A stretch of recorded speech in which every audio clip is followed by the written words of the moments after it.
The sheet's going around, I believe. There's no apologies because everyone's here. So I'll take you straight on to agenda item 3, which is declarations of interest. Thank you, Leader. I'm not aware of any interests that need to be declared, but if members have any queries, I'm happy to assist. Thank you. Okay, everyone happy and content with that? Right, let's move on to agenda item 4 then, which is confirmation of the Cabinet minutes from the 13th of June.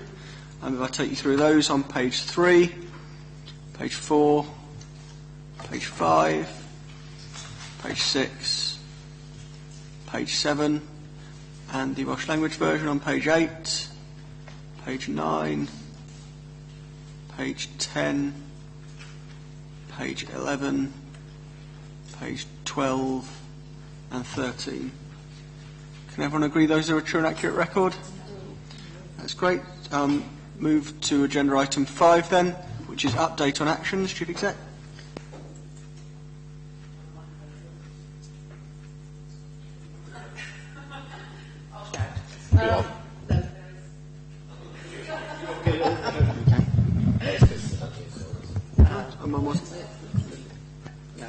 Anyway, Leader, they're there for information unless members have any questions.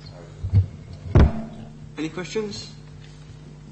No. We can move swiftly on to agenda item 6 then, which is the financial planning report. And I'll hand over to Nigel Aurelius. I was driving the minutes for everyone. Okay, thank you, Leader.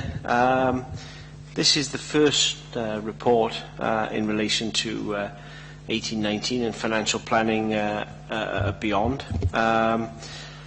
Obviously, there's lots of stuff happening now at a national level. We've had local elections, general elections, all of which have sent some of it into a little bit of a tailspin in terms of what we're expecting. The autumn statement is going to be, I understand, November, continuing the sort of wide definition of autumn that seems to, the Chancellors have. I think it's November, I think it's November, which is earlier than December a couple of years ago, but and there's lots of talk about is austerity ending, but the Cabinet Secretary last Friday said it's not ending, but it may be mitigated in part, and I think they're talking about the extra cuts.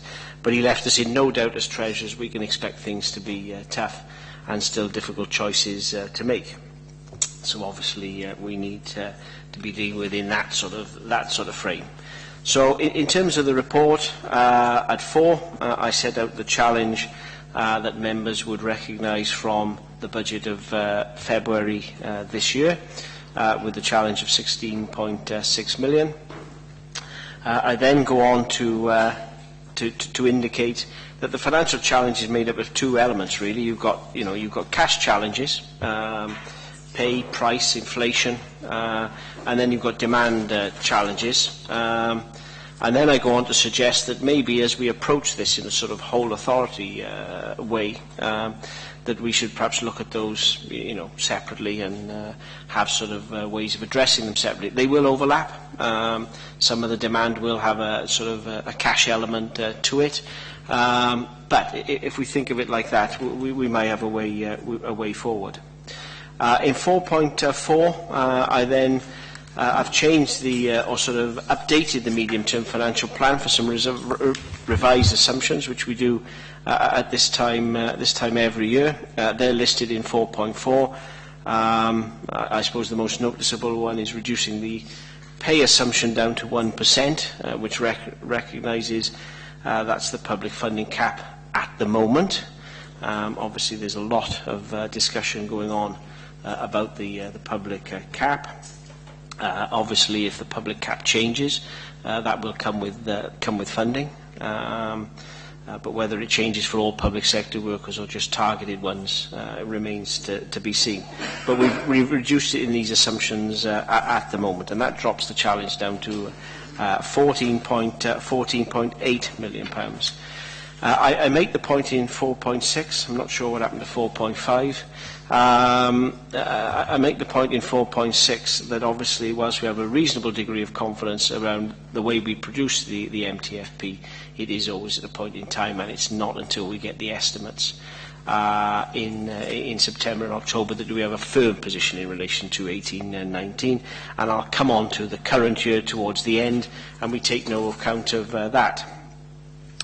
So then, in terms of how we're planning to meet the challenge, over several budget rounds I've made the point that we can't simply just rely on percentage cuts. They have served us well, and we have been able to balance legal budgets and create some policy choice for members, but I don't think we can just totally rely on it going forward. So therefore we're talking about trying to have a whole authority approach to meeting the challenge. I then go on to talk about the Welsh Government funding. Now, our medium-term financial plan assumes -2. The Cabinet Secretary has a clear desire to have multi-year settlements for local government, and he reaffirmed that on Friday when he was talking to treasurers. But they still seem to want everything to be perfect, whether that's in the civil servant arena, before they come out and actually produce them. And they were using words such as realistic and optimistic. And when I asked a question, I actually said, I think your biggest fear in lack of multi-year settlements is pessimism. Because my job is to be pessimistic, and sometimes being overly pessimistic can make the problem sort of unmanageable and undoable. So I think we need multi-year settlements. So we've got the realistic scenario we're working to. Could it's big numbers? We've assumed -2, which is -2.5. It's about £1.3 million for every 1%. So these are big numbers.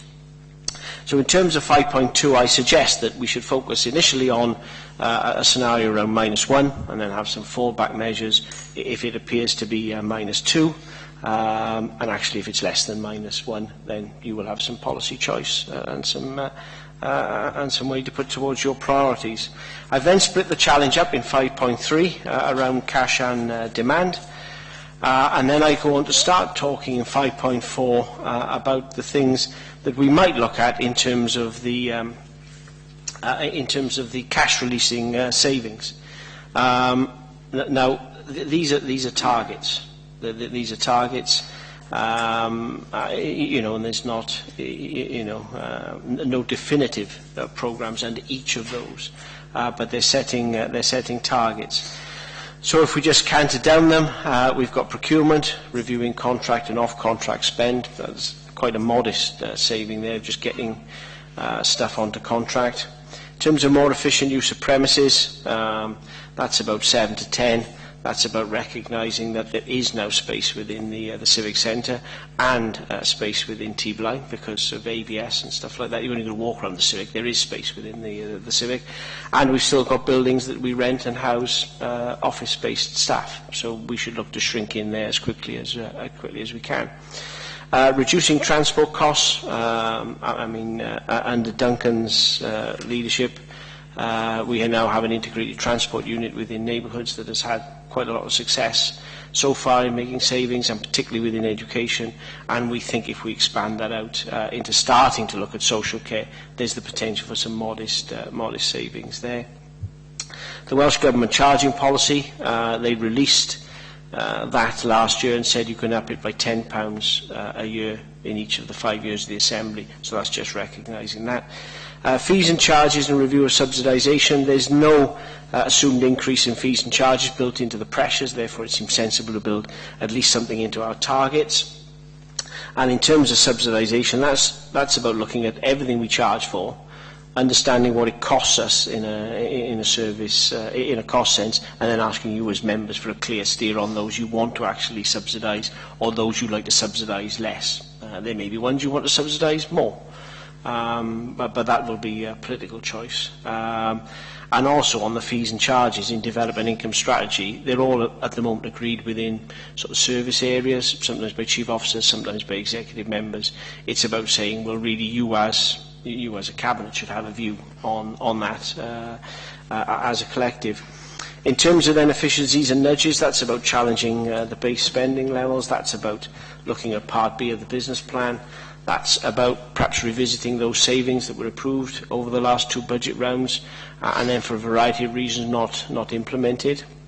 Now, that's not savings you as members have discounted and not approved. These are savings that have been approved and not actually brought in.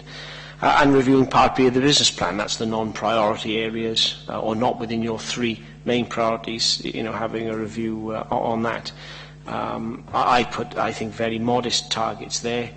It's up to you to be how bold you want to be on that. Small stuff around structural and organisational design, based largely on the things we're holding at the moment or have interim arrangements at the moment. Doing things one way, there's a range of services from performance, business stuff, finance, communications that are spread across the council, and it's just about cantering through those and thinking, well, if we do them one way, can we take some money out, use one set of systems rather than multi-systems? And then the big one, transformational reviews. Now, the first one is likely to be around customer and digital, and that could have the effect of taking quite a bit of cost out in terms of it's almost the second ABS, but it could also have a real positive impact on universal demand for services, and there'll be some work going on there. But as I say, those are targets to frame work to actually work towards. Well, what would it look like if we hit those targets? You can wait until you've got all the evidence, or you can put a target in. Target drives behaviours and actually motivates people actually to sort of work on things, and it becomes a bit of a financial plan. Then there's some paragraphs there on demand management, which look back at some of the things that were done with PwC and looked after children that have had some positive impact in sort of constraining demand, and there's talk about the high cost customer groups within that, and then there's a range of things that Dave Congreve will be looking in terms of the early intervention and prevention money that we identified as part of the 17-18 budget, to target resource around welfare reform, resilient communities, organisational development, and then new models and new patterns of care. I think more and more the public sector is going to be into this kind of demand management, understanding demand, understanding what drives demand, intervening earlier, etc., etc., etc. In terms of the rest of the report, further considerations, I have asked all services for what 3% would look like by the end of July, so I'm expecting everyone to come back with what they would take out if it was 3%. 3 reasons for that. It always throws up areas you want as members to look at. Anyway, we need a fallback in case some of this stuff doesn't work, and it provides some resilience if we're near a minus 2%. It will also throw up areas instinctively where chief officers are looking at those non-priority areas as well, which will help in that. We've got some pressures significantly in the first quarter, in the month 2, of the financial year, particularly around social care in relation to children's mainly, and Torvine training within communities. I mean, they're quite significant financial positions at month 2. We will report those at quarter 1, but we'll report them with actions that chief officers are putting in place to mitigate that. I've assumed nothing in the MTFP around reductions in specific grants because I don't know about them, and therefore we always take the approach we'll deal with them on a grant-by-grant basis, and you as members then have to give a steer as to whether you reduce the service or actually we reduce other areas because that's a service you want to keep going.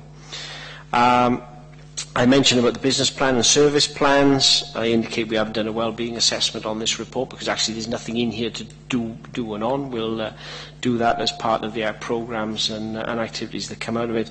And then what's likely to happen between now and Christmas. So that's it. It's quite a serious report. We've got a serious set of challenges ahead of us. No different to any other local authority. We've got to put some pace into it, particularly after the summer recess, when we pull all this together to make sensible decisions that don't have unintended consequences in future years. Hopefully we'll get more of a steer from the Welsh Government in terms of funding. Certainly the Cabinet Secretary was very positive about that we will get the provisional settlement before the autumn statement, and he will be taking a final budget before Christmas. So we'll be ahead of England in that sense. So that's all positive, and hopefully there'll be some indications for future years which will help this planning. Thank you, Leader. Well, thank you, Nigel, for that report and for the work that yourself, Dave, Lillian, and members of your team do on bringing reports like this to our attention and across the year in managing the finances of the Council. I think it's important that we continue the year-round approach to budget reporting that we have in this Council, rather than just a single sort of big bang around the time that the budget is set. And this report is very much in the context of that. I think we have to note the points you've made about the need to retain pace and discipline in setting our budget. 6.5 is vital, really, the timeline there that we need to make sure that we continue with and don't let slip, especially when we come back in September. And I look forward to continuing in that work in the autumn. The point you made about austerity, I'd like to emphasise and maybe add some politics to, really, if I may. I've said before the clear and present danger that continued austerity presents to public services, to those who work in them and to those who rely on them.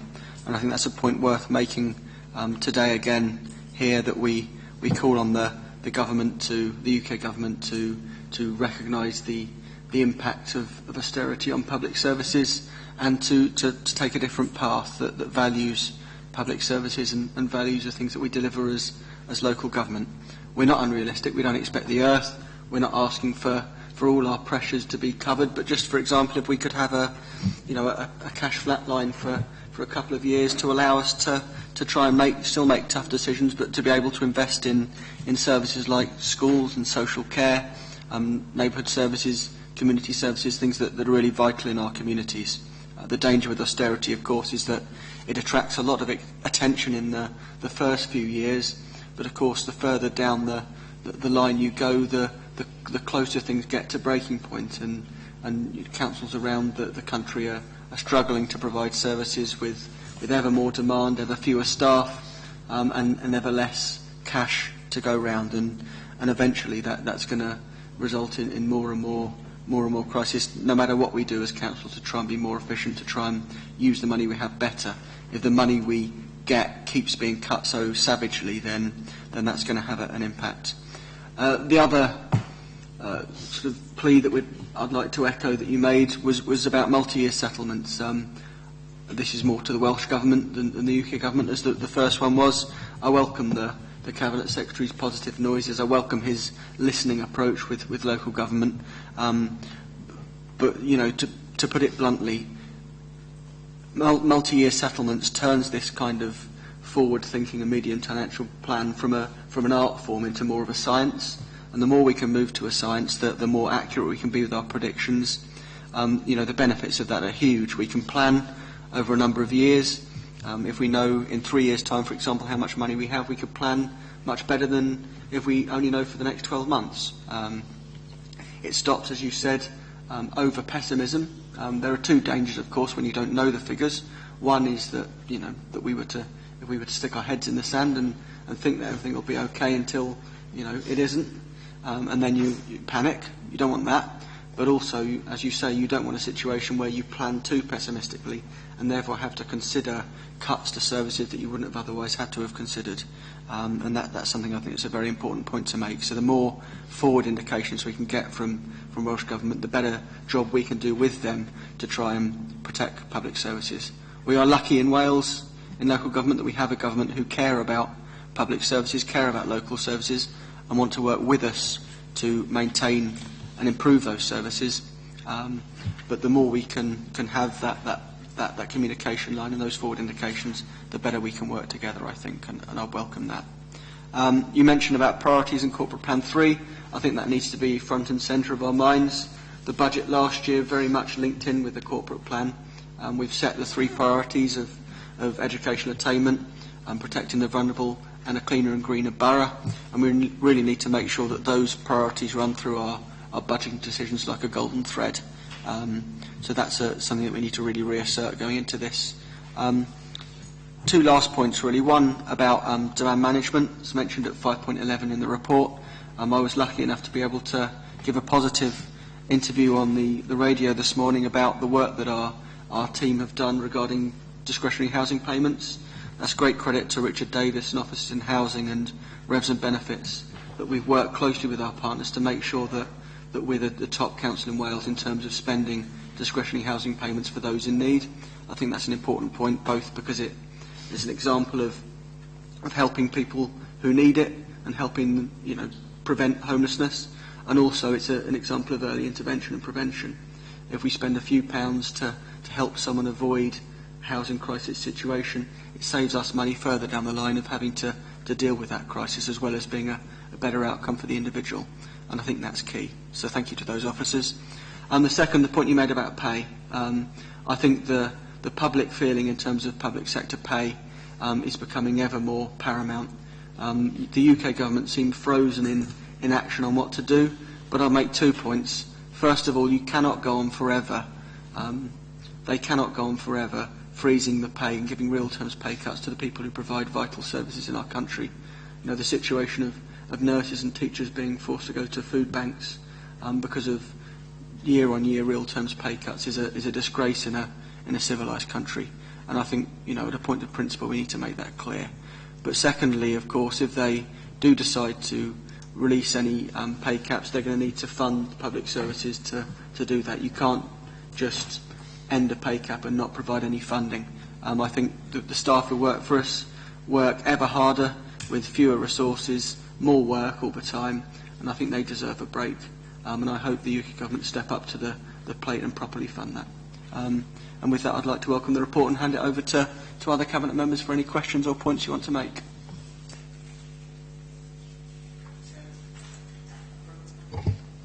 Now I have one that works.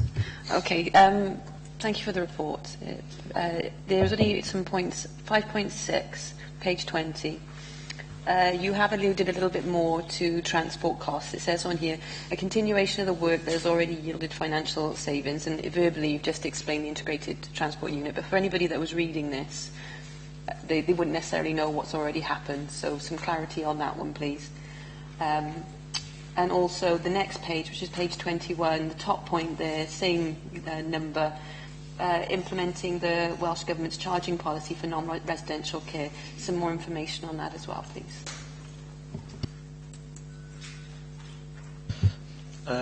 Thank you. Well, as I indicated in the in my verbal presentation, we've set savings targets over the last couple of years in conjunction with Duncan and Michelle in terms of the integrated transport unit, and that's been very successful. This is now about extending that, but particularly looking into the social care arena and the social care transport costs, and trying to make some sense of that and seeing whether we can't yield some efficiencies in that. As I say, at the moment, it's no more than a target. In terms of the other one, so the Welsh Government charging policy, at the start of this Welsh Government period, they allowed us, local authorities, to relax the cap that was on charging. It was at £50, it's gone up to £60, and it can rise to £100 during the life of the Assembly by rising £10 every time, and that yields about 100,000. So that's what we put the target in. I don't know whether that helps or not. It was more so that when people were reading this report, they'd have a bit more information as to what it was. I'll take that on board for future. What's Veronica?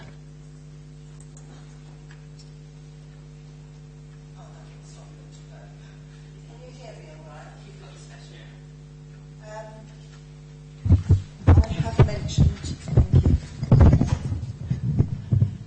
before, it would be extremely helpful, I think, given that we've so many new members on the council, if they were aware of what Part B of the business plan was, whether they could perhaps have an addenda as a copy, so that they appreciate that we have got a business plan which focuses on the 3 priorities, but that there is this second part and what it entails. And I'll pick that up with both Alison and the leader in terms of circulating that as appropriate to members. That's a good idea, and certainly as part of a wider, perhaps, seminar on the corporate plan and the business plan, that would be something that we could deliver as between us as members and officers. Because you're right, we shouldn't assume that new members of the council, know this from the start when they weren't necessarily members when it started.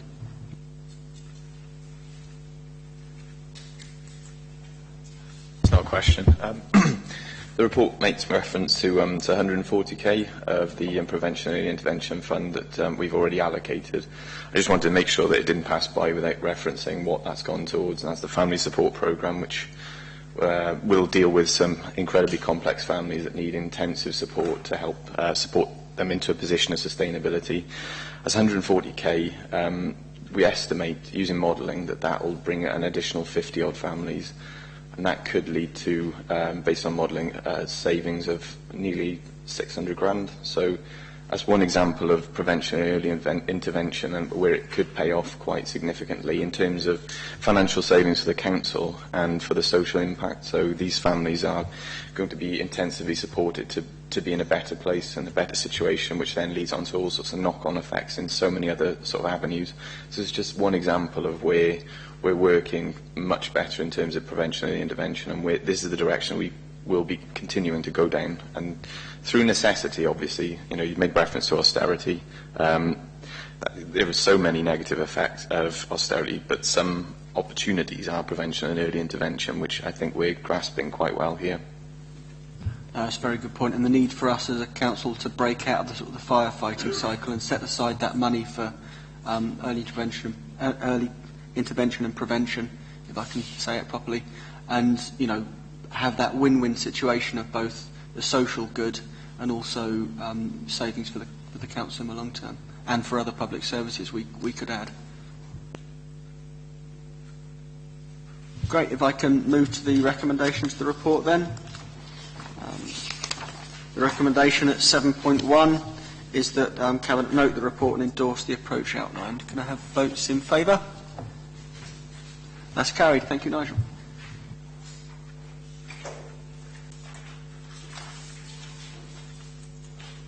Now move to agenda item 7, which is the award of the contract for the service provision of a Gwent-wide integrated community equipment service. Say that with a mouthful.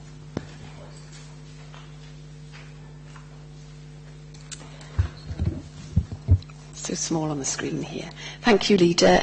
This basically is requesting Cabinet award of a contract for the service Gwent-wide integrated community equipment service, which I'll call GWICES for this report. Essentially, the contract, there's a current contract in place for GWICES, which is covered by a Section 33 agreement. Partners to the agreement are Lyron Bevan University Health Board and the 5 Gwent local authorities.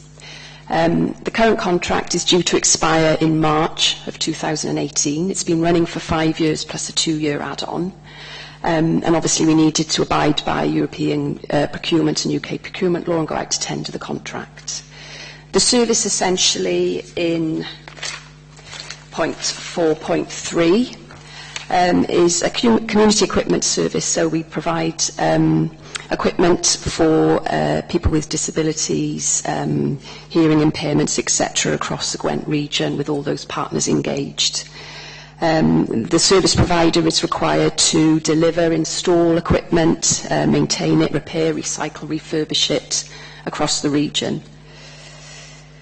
Article 20 applied to the tender, so that means there's the current provision basically caters for a disadvantaged and disabled workforce.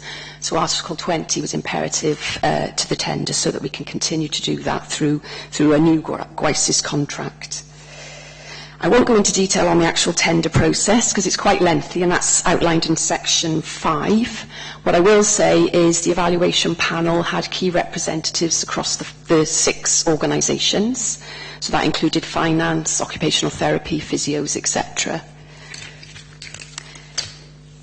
The GWICES contract, whilst it's governed through a Section 33 agreement, is also a GWICES management advisory board that oversees the function across the region. prior to the tender, it was agreed that submissions would be evaluated on a 50-50 weighting, so 50% price, 50% quality, and that's in 5.4.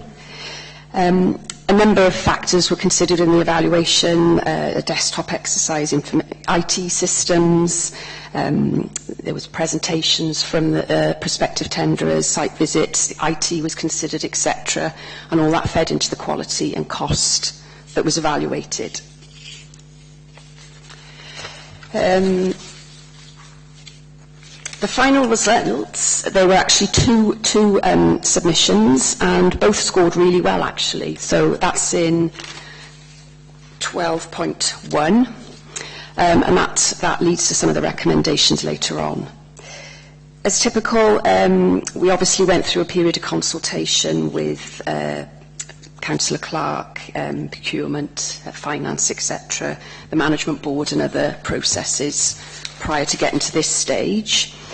There is a wellbeing assessment that's attached to the report as well, and I suppose some of the key points for us were that by looking to tender a longer term contract for a period of 7 + 3 years, by working in a partnership on a collaborative level and actually an integrated level, and also making sure that we facilitate Article 20 for some of the current workforce, but also that we are looking to award a contract which significantly helps vulnerable people with disabilities or chronic conditions to live more independently in the community. Financially, we had two submissions, 17.1. The tenderers were asked to look at activity of 2016-17 and base their costs around that. So the one submission came in under the current cost to deliver the service over 2016-17, and the second tender was slightly higher. So what we're suggesting is that, given we were looking to award the contract to the most economically advantageous tenderer, that we are asking Cabinet to award the contract to tenderer 2. And given the quality that was also in place through both of the submissions, that we hold tenderer 1 in reserve should there be any withdrawal prior to the award of contract. Okay, thank you, Elke. Hand over to Richard. Can I thank Elke for the report? It's good to see her deliver the report as well, given the time and effort her team put into it. Keith could have ideally presented it, but handed the reins over to yourself appropriately. So, not being patronising, but well done and good to see it. In terms of the contract itself, I think it's very appropriate that this is done now and not wait until the deadline of March 18, when we put some of the most vulnerable people in our valleys into confusion and not providing a service. So well done for the service area in doing that. And also I think it's important the people that we've included, it's not a dry desktop bangs for bucks, what we can get out of it. We've consulted everybody from occupational therapists to financial officers, so it's the broad spectrum. So it's not just on money, it's the level of service we are providing, as you rightly say, for some of the most vulnerable people in our society. So I commend this report to Cabinet. David? Yep. You mentioned in your report that there was an emphasis at 50-50 price and quality. I'm a little bit in the dark as to the reasoning behind having a reserve, as it were. I think having reserves or having a firm in reserve is a good idea per se. But is that linked to this notion of quality? Because it does throw into some doubt or confusion. The winning bid won on what was the emphasis? Was it on a better financial deal, but the quality was okay? Was it 50-50 in terms of the quality was very good, and so was the price, so there was no argument? On that basis, are we to conclude that the notion of having a reserve organisation is merely a belt and braces, or is it attached to the fact that perhaps the quality in the winning bid wasn't necessarily as strong as the quality in the second bid, but the second bid was a little bit weaker on price? Was there this kind of to and fro in? Thank you, Councillor Ewell. The rationale for holding the second tenderer in reserve is based on when the evaluation was actually undertaken. The tenderer that scored the highest came out best in terms of both cost, so they were cheaper, but they also came out highest in terms of quality.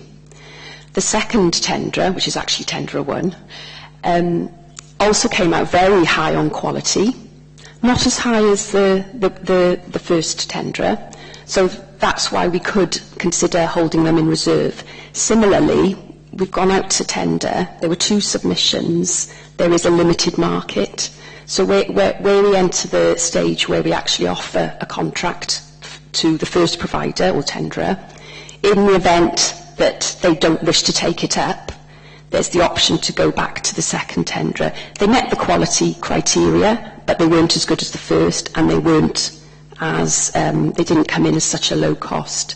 So in all fairness, looking at the scorings within the evaluation section of the report, it does illustrate that both were of good quality. However, the tenderer 1 happened to come in at a better price and better quality. The decision on the 50-50% weighting was a decision by the Management Advisory Board, and I think it's also important to note that this is very much a logistical service. So whilst it's not actually providing hands-on care itself, it's more a logistical service around the equipment. So I think that was some of the consideration as well. Okay. Happy then to move to the recommendations on page 31.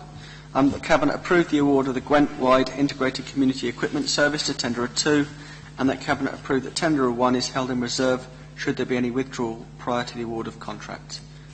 Can I have a show of hands in favour? That's passed then. Thank you very much. Right, that brings Cabinet to a close. Thank you, everyone.